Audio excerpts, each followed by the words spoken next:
2013년 아우디는 한국에서 연간 26,000대를 팔며 수입차 2위까지 올랐습니다. 강남거리엔 A4가 넘쳐났고 젊은 CEO들은 앞다퉈 A6를 샀죠. 그런데 2025년 지금 아우디의 이름은 어디서도 들리지 않습니다. 벤츠와 BMW는 여전히 잘 나가는데 왜 아우디만 조용해진 걸까요? 오늘 그 이유를 파헤쳐 봅니다. 2000년대 중반 아우디는 감성차의 대명사였습니다. 벤츠는 보수적이고 중후했죠. BMW는 스포티했습니다. 그런데 아우디는 달랐습니다. 절제되고 감각적이고 세련됐고 LED 주간주행 등은 당시 혁명이었습니다. 싱글프레임 그릴도 마찬가지였죠. 크롬 테두리 안에 담긴 블랙메쉬, 실내도 압도적이었습니다.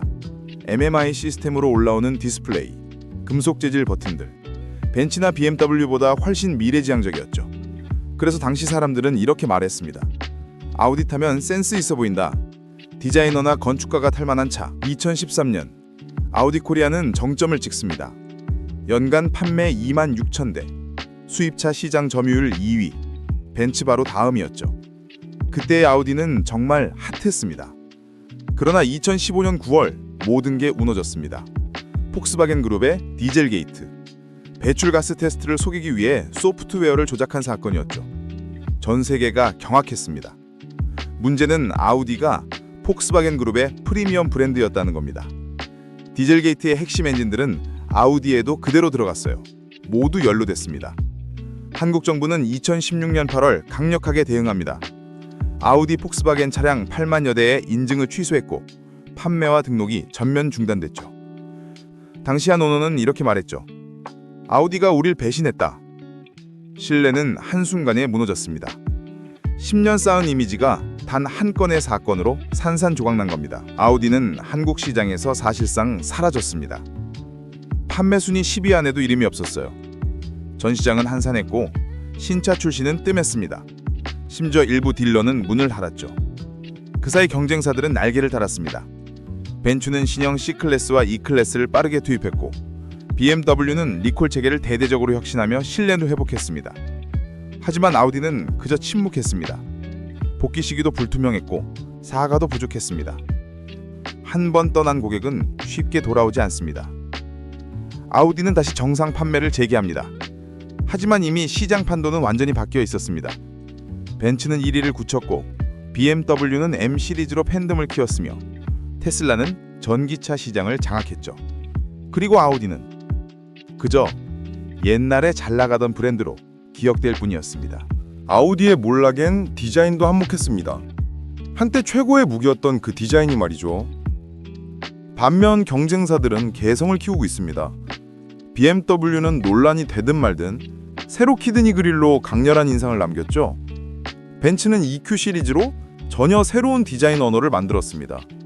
하지만 아우디는 여전히 무난함에 머물러 있어요. 한때는 혁신이었지만 지금은 안전빵, 재탕이라는 말만 듣습니다. 결국 아우디의 정체성이 희미해진 거죠. 2025년 지금 수입차 시장의 승부처는 명확합니다. 바로 전기차. 그런데 아우디는 여기서도 밀렸습니다. 2024년 한국에서 BMW는 i4, iX, i5로 1만 대 이상을 팔았고 벤츠도 EQE, EQS로 꾸준한 성과를 냈습니다. 그런데 아우디의 이트론 시리즈는요? 겨우 1000대 수준. 심지어 테슬라 모델 Y 한 달 판매량보다 적습니다. 왜일까요? 소비자들은 냉정합니다. 디자인은 멋있는데 굳이 아우디 전기차를 살 이유가 없다. 결국 전기차 시대에도 아우디는 존재감 제로가 됐습니다. 2025년에는 아우디의 가장 큰 문제는 마케팅 부재입니다. 벤츠는 인스타그램에서 라이프스타일 컨텐츠를 쏟아냅니다. 골프, 요트, 와인, 럭셔리한 삶을 시각화하죠. BMW는 M 퍼포먼스 드리프트 이벤트로 팬덤을 만듭니다. 유튜브엔 드라이빙 영상이 넘쳐나고 구독자들은 열광합니다. 그런데 아우디는 한마디로 조용합니다. 너무 조용해서 사람들이 잊어버릴 지경이에요. 온라인 커뮤니티에선 이런 말까지 나옵니다. 아우디 아직도 한국에서 파나요? 브랜드가 소비자 앞에 나서지 않으면 소비자도 브랜드를 찾지 않습니다. 이건 자명한 이치인데 아우디 코리아는 그걸 모르는 것 같습니다. 또 다른 문제는 가격 정책입니다. 2025년 기준 아우디 A6 시작가는 약 7,100만 원, 비슷한 급의 BMW 520i는 6,980만 원입니다. 그럼 아우디가 더 좋냐? 솔직히 아닙니다. 엔진 출력은 비슷하고 실내 품질은 BMW가 나을 때도 많습니다. 게다가 브랜드 인지도는 BMW가 압도적이죠. 결국 소비자 입장에선 이런 생각이 듭니다. 돈을 더 내고 아우디 살 이유가 있나? 답은 없다입니다. 아우디는 럭셔리 브랜드로 보기엔 벤츠보다 약하고 퍼포먼스 브랜드로 보기엔 BMW에 밀립니다. 그 중간 어딘가에서 붕 떠 있는 겁니다. 이런 걸 마케팅 용어로 포지셔닝 실패라고 하죠. 2025년의 자동차 시장은 완전히 달라졌습니다. 이제 차는 단순한 이동수단이 아닙니다. 젊은 소비자들이 원하는 건 이겁니다. 테크 디바이스이자 라이프 스타일입니다. 콰트로 시스템, 토크 벡터링, 알루미늄 스페이스 프레임. 물론 중요한 기술들이죠. 테슬라는 중앙 터치 스크린 하나로 모두 걸 제어합니다. BMW는 제스처 컨트롤과 AR 내비게이션을 넣었죠. 아우디는 일부 사용자들은 인터페이스 구성 때문에 혼란스러워하는 경우가 있습니다.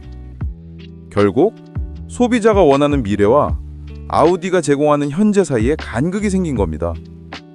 물론 희망이 전혀 없는 건 아닙니다.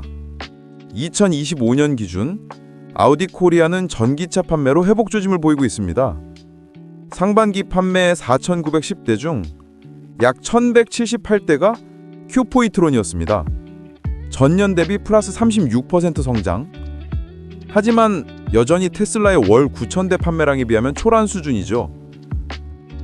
고객들은 이렇게 생각합니다. 이제 와서? 이미 늦었는데. 아우디가 Q6 e-tron으로 반전을 만들 수 있을까요? 가능성은 있지만 쉽지 않을 겁니다. 왜냐하면 소비자의 신뢰는 단 한 대의 신차로 회복되지 않기 때문입니다. 아우디의 몰락은 한순간에 일어난 게 아닙니다. 디젤 게이트라는 초대형 사고, 사라진 디자인 정체성, 마케팅의 부재, 그리고 소비자의 변화, 모든 것이 겹쳐지며 만들어진 결과입니다. 한때 디자인의 교과서로 불렸던 브랜드, 감성적인 독일차의 대명사. 하지만 2025년 지금 아우디는 그저 조용한 브랜드가 되어버렸습니다. 다시 부활할 수 있을까요? 가능성은 있습니다. 하지만 조건이 있죠. 첫째, 신뢰를 회복해야 합니다. 디젤 게이트의 상처는 아직 아물지 않았어요. 둘째, 전동화에서 앞서가야 합니다. Q6가 시작일 뿐 전체 라인업이 바뀌어야 합니다. 셋째, 다시 말을 걸어야 합니다. 소비자와 소통하지 않는 브랜드는 잊혀집니다. 아우디가 다시 한국에서 사랑받을 수 있을까요? 그 답은 거리에서 다시 아우디 멋있다는 말이 들릴 때 알 수 있을 겁니다. 시청해주셔서 감사합니다.